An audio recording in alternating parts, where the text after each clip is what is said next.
ఆంధ్రప్రదేశ్ రాష్ట్రం మళ్ళీ గడ్డు కాలాన్ని ఎదుర్కోబోతుందని, అందులో భాగంగానే వైసీపీ అధినేత జగన్మోహన్ రెడ్డి 2029 లక్ష్యంగా పావులు కదుపుతున్నారని, ఆ పావులు కదపడంలో భాగంగానే ఈరోజు షర్మిల విజయసాయిరెడ్డి కలయిక జరిగింది అనేలాగా ఒక వార్త సోషల్ మీడియాలో చక్కర్లు కొడుతున్న నేపథ్యంలో ఇంతకీ ఆంధ్రప్రదేశ్ రాష్ట్రానికి రాబోతున్నటువంటి ఆ గడ్డు కాలం ఏంటి, దాని పర్యవసానం ఏంటి అనేది మనం పూర్తి స్థాయిలో విశ్లేషణ చేసుకుందాం. ప్రస్తుతం మనతో పాటు ఉన్నారు ప్రముఖ రాజకీయ విశ్లేషకులు, ప్రముఖ సీనియర్ జర్నలిస్ట్ సిఎస్ రావు గారు. సార్తో మాట్లాడదాం. సార్ నమస్తే. సార్ నమస్తే. సార్, ఆంధ్రప్రదేశ్ రాష్ట్రం రానున్న రోజుల్లో గడ్డు కాలాన్ని ఎదుర్కోబోతుందని, అందులో భాగంగానే వైసీపీ అధినేత జగన్మోహన్ రెడ్డి 2029ని టార్గెట్గా చేసుకొని పావులు కదుపుతున్నారు అని, అందులో భాగంగానే షర్మిల గారు విజయసాయిరెడ్డి కలయిక జరిగింది అన్నట్లుగా కొన్ని వార్తలు వస్తూ ఉన్నాయి. అసలు ఏంటి సార్, ఒకదానికి ఒకటి లింక్ ఏంటి? ఇప్పుడు విజయసాయిరెడ్డి గారు షర్మిల గారి భేటీ జరిగింది. ఆ భేటీలో ఏం జరిగింది అనే దాని మీద రకరకాలుగా చర్చ వస్తుంది, ఊహాగానాలు వస్తున్నాయి. నేనైతే దాని జోలికి వెళ్ళను, కానీ దాని వెనకున్నటువంటి ఒక వ్యూహం ఏంటి అనే దాని మీద మాత్రం నాకు కొన్ని అనుమానాలు ఉన్నాయి. నాకు కొంత ఇన్ఫర్మేషన్ కూడా ఉంది.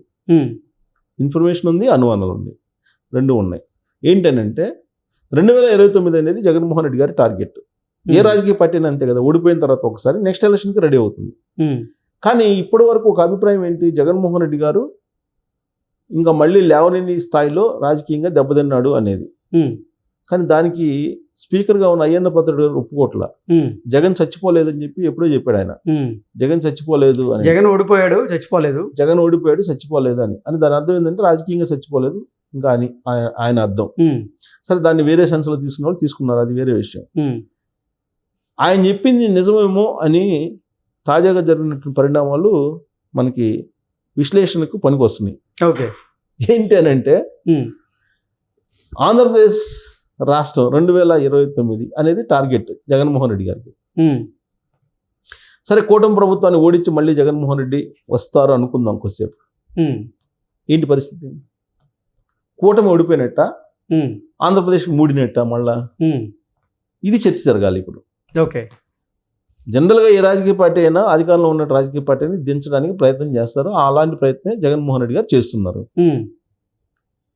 దాంట్లో భాగంగా కొన్ని పరిణామాలు ఇటీవల కాలంలో చోటు చేసుకున్నాయి. ఒకవేళ ఆయన చేస్తున్నటువంటి ప్రయత్నాలు ఫలించాయి అనుకుంటే కూటమికి దెబ్బ తగిలినట్ట, ఆంధ్రప్రదేశ్కి మూడినట్ట అనేది తేల్చుకోవాలి ప్రజలు. ఆంధ్రప్రదేశ్ ప్రజలు, ఆంధ్రప్రదేశ్ సమాజం తేల్చుకోవాలి. ఆ మాట ఎందుకు అంటున్నానంటే, నేను 2019 నుంచి 2024 వరకు ఆంధ్రప్రదేశ్లో ఏం జరిగింది అనేది అందరూ చూశారు. ఆన్ పేపర్ డేటా కూడా ఉంది. కేంద్ర ప్రభుత్వం కూడా చెప్తోంది. ఇటీవల కాలంలో ఆంధ్రప్రదేశ్కి వచ్చినటువంటి కేంద్ర హోంశాఖ మంత్రి అమిత్ షా గారు కూడా చెప్పారు విధ్వంసం జరిగింది అని 2019-2024 మధ్యలో. సో కాబట్టి నేను ప్రత్యేకంగా చెప్పవలసిన లేదు ఏం జరిగింది అనేది ఆయన హయాంలో. సో మళ్ళీ ఒకవేళ 29లో వస్తే ఆంధ్రప్రదేశ్కి మూడినట్ట, కూటమికి మూడినట్టు అంటే నా ఉద్దేశంలో ఆంధ్రప్రదేశ్కి మూడినట్టే అని చెప్పి భావించడానికి అవకాశం ఉంది. నాకున్నటువంటి పరిజ్ఞానం ప్రకారం, నాకున్నటువంటి ఇన్ఫర్మేషన్ ప్రకారం. మరి దానికి ఆంధ్రప్రదేశ్ సమాజం సిద్ధంగా ఉంటుందా అని అంటే, ఉంటుందా ఉండదా అనేది ఎలక్షన్ దాటికి ఆ రోజు ఉన్నటువంటి ఆంధ్రప్రదేశ్ ప్రజలు నిర్ణయం తీసుకోవాలి. అది ఏ నిర్ణయం తీసుకున్నా అది శిరోధార్యంగా ఎవరైనా భావించాల్సిందే. అయితే ఇక్కడ గెలవడానికి అవకాశం ఉందా జగన్మోహన్ రెడ్డి గారు అంటే, ఆ దిశగా ప్రయత్నాలు చేస్తాడు. ఎందుకంటే జగన్మోహన్ రెడ్డి గారు కింద పడి పైన మళ్ళీ లేచేటువంటి మనస్తత్వం కలిగినటువంటి అతను. మనం చూసాం, 2014లో ఓడిపోయాడు, మళ్ళీ 2019లో అధికారంలోకి వచ్చారు. రకరకాల ఇబ్బందులు ఉన్నాయి, ఆయనకి కేసులు ఉన్నాయి, అన్ని తట్టుకొని కూడా ఆయన నిలబడ్డాడు. సరే, న్యాయబద్ధంగా నిలబడ్డా, అన్యాయంగా నిలబడ్డా, బ్యాక్ డోర్ తోటి నిలబడ్డాడు, ఏదన్నా కారణం ఏదన్నా కానీ పాస్ అయ్యారంటే కాపీ కొట్టి పాస్ అయ్యారా, ఎట్ట పాస్ అయ్యారా అని అనవసరం, పాస్ అయ్యారు అంతే, పాస్. సో జగన్మోహన్ రెడ్డి గారు ఒక ఛాన్స్ అన్నాడు, గెలిచారు, అయిపోయింది. అయితే ఇప్పుడు ఈసారి ఎలాంటి అస్త్రాన్ని తీస్తున్నారు అని అంటే, 2024 ఎన్నికల్లో తీసినటువంటి అస్త్రాన్ని మళ్ళీ ప్రయోగిస్తున్నాడు. అదే దాన్ని నమ్ముకున్నాడు ఆయన. ఏది? క్లాస్ వార్ అనే దాన్ని. క్లాస్ వార్ అని 2024లో ఆయన ఒక అస్త్రాన్ని సంధించాడు. అది 2024 వర్కౌట్ కాకపోవచ్చు. కాకపోవడానికి రకరకాల కారణాలు ఉన్నాయి. కూటమికి ఏర్పడటం ఒకటి, కేంద్ర ప్రభుత్వం సహకారం ఎన్నికల్లో ఒకటి, ఈ రకరకాలు ఉన్నాయి, చాలా ఉన్నాయి. బట్ ఆ క్లాస్ వార్ అనేటువంటి అస్త్రాన్ని మాత్రం ఆయన జేబులో పెట్టుకొని తిరుగుతున్నాడు. ఆ క్లాస్ వార్ అనేదాన్ని అవకాశం వచ్చినప్పుడల్లా విసరడానికి ఆయన ప్రయత్నం చేస్తున్నాడు. దానికి అనుగుణంగా ఆయన ఇటీవల చేసినటువంటి వ్యాఖ్యలన్నీ ఉన్నాయి మీరు అబ్జర్వ్ చేస్తే కనుక. ఎందుకు పేదలందరూ ఇబ్బంది పడుతున్నారు, విద్యా దీవెన అందట్లేదు, తర్వాత బటన్ నొక్కటం లేవు, సంక్షేమ పథకాలు ఆగిపోతున్నాయి, మోసం చేశాడు చంద్రబాబు నాయుడు గారు, ఆయన ఇప్పుడు ఆర్థిక పరిస్థితి బాగాలేదు, సంక్షోభంలో ఉందంటున్నాడు, అంటే ఈ సంక్షేమ పథకాలను ఎత్తేయడానికి ప్రయత్నం చేస్తున్నాడు, పేదల్ని కాదని చెప్పేసి పెద్దోళ్ళకి పెద్దపేట వేస్తున్నాడు, ఆయన ఎంతసేపటికి అమరావతి పోలవరం అంటున్నాడు, ఈ సంక్షేమ పథకాలను పట్టించుకోలేదు అంటే క్లాస్ వారు తీసుకురావడానికి ప్రయత్నం చేస్తున్నాడు. ఇది పెద్దోళ్ళ ప్రభుత్వం, ఉన్నోళ్ళ ప్రభుత్వం మిమ్మల్ని అన్యాయం చేస్తున్నాడు అనే యాంగిల్లో ఆయన మాట్లాడుతున్నాడు. అంటే ఈ క్లాస్ వార్ అనే దాన్ని లోపల పెట్టుకొని తిరుగుతున్నాడు. ఇది వర్కౌట్ కావాలంటే ఇప్పుడు ఆయన చెప్తే వర్కౌట్ కాదు. ఎందుకంటే ఆల్రెడీ 2019 నుంచి 2024 వరకు ప్రజలు చూశారు. ఆయన చెప్తే వినేటువంటి పరిస్థితి ఉండదు పూర్తి స్థాయిలో. కొంతమంది వినొచ్చు కానీ, హార్డ్ కోర్ వినొచ్చు కానీ, ఈ స్వింగ్ ఓటర్స్ ఎవరైతే ఉన్నారో వాళ్ళు వినే పరిస్థితి లేదు. ఆ స్లోగన్ పనిచేయాలంటే ఏం చేయాలి అని అంటే దాని మీద వర్కౌట్ చేసి విజయసాయి రెడ్డి గారిని ఒక పావుగా, ఒక బ్రహ్మాస్త్రంగా ఆయన వదిలేరు అని చెప్పి తెలుస్తుంది. రాజీనామా చేయటం వైఎస్ఆర్ కాంగ్రెస్ పార్టీకి రాజీనామా చేసేటువంటి క్రమంలో నేను ఇప్పుడున్నట్టు రాజకీయాల్లో నేను ఇవ్వలేను, వ్యవసాయం చేసుకుంటానని చెప్పాడు ఆయన. చెప్పిన ఆయన వ్యవసాయానికి పరిమితం కావాలిగా, రాజకీయ అంశాలకి ఎందుకు, నీకేం సంబంధం? రఘువీర రెడ్డి ఉన్నాడు, సీనియర్ పొలిటీషియన్, ఆయన రాజకీయాలను వదులుతానన్నాడు, వదిలేసాడు. ఆయన పార్టీకి ఆయన ఏదో వ్యవసాయం చేసుకుంటున్నాడు, ఆయన ఏదో చేసుకుంటున్నాడు. ఆయన రాజకీయాలకు సంబంధించినటువంటి అప్డేట్స్, రాజకీయాలకు సంబంధించిన కామెంట్స్ ఏమి చేయరు మీరు అబ్జర్వ్ చేస్తే 10-15 సంవత్సరాల నుంచి. మరి ఈయన రాజకీయాలకు నేను వైదొలుగుతున్నాను, నేను గుడ్ బై చెప్తున్నాను, రాజకీయాలతో సంబంధం లేదని చెప్పి అన్నాడు కదా. బడ్జెట్ శబాష్ అని చెప్పి ట్వీట్ ఎందుకు పెట్టాడు?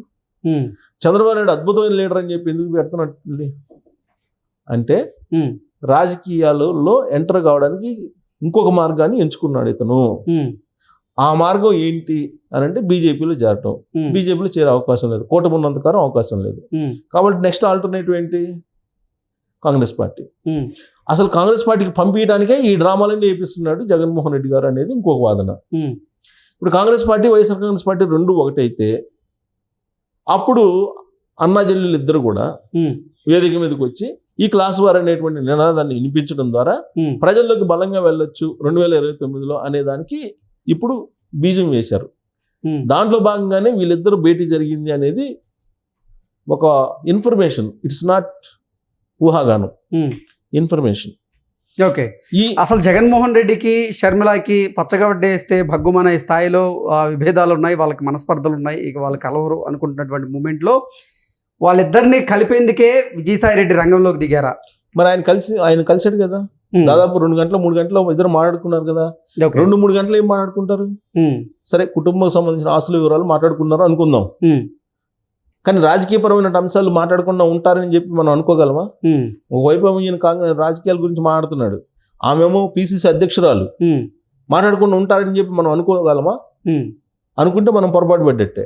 ఓకే, సో రాబోయేటువంటి రోజుల్లో ఈ క్లాస్ వార్ అనేది బలంగా తీసుకెళ్లాలంటే కాంగ్రెస్ పార్టీ మద్దతు అవసరం వైఎస్ఆర్ కాంగ్రెస్ పార్టీకి. ప్లస్ ఎంతో కొంత ఓట్ బ్యాంక్ 1% 2% ఉంది కాంగ్రెస్ పార్టీకి. రేపు రాబోయేటువంటి రోజుల్లో కాంగ్రెస్ పార్టీకి ఖచ్చితంగా ఎంతో కొంత ఓట్ బ్యాంక్ పెరుగుతుంది. దేశవ్యాప్తంగా జరుగుతున్న పరిణామాలు కానీ, లేదా ఆంధ్రప్రదేశ్లో షర్మిల యాక్టివ్నెస్ కానీ మొత్తానికి ఎంతో కొంత పర్సెంట్ పెరుగుతుంది. ఆ ఓట్ బ్యాంక్ ఎవరిది? YSR Congress party vote bank. అది చీలకుండా ఉండేదానికి ఖచ్చితంగా కాంగ్రెస్ పార్టీతో పొత్తు పెట్టుకోవాల్సిందే. ప్లస్ పొత్తు పెట్టుకుంటే ఓట్లు చీలకుండా ఉండడంతో పాటు ఈయన ఏదైతే క్లాస్ వార్ అనేది జేబులో పెట్టుకుని తిరుగుతున్నాడో దాన్ని కాంగ్రెస్ పార్టీ ద్వారా ప్రజల్లోకి పంపించడానికి ప్రయత్నం చేస్తున్నారు.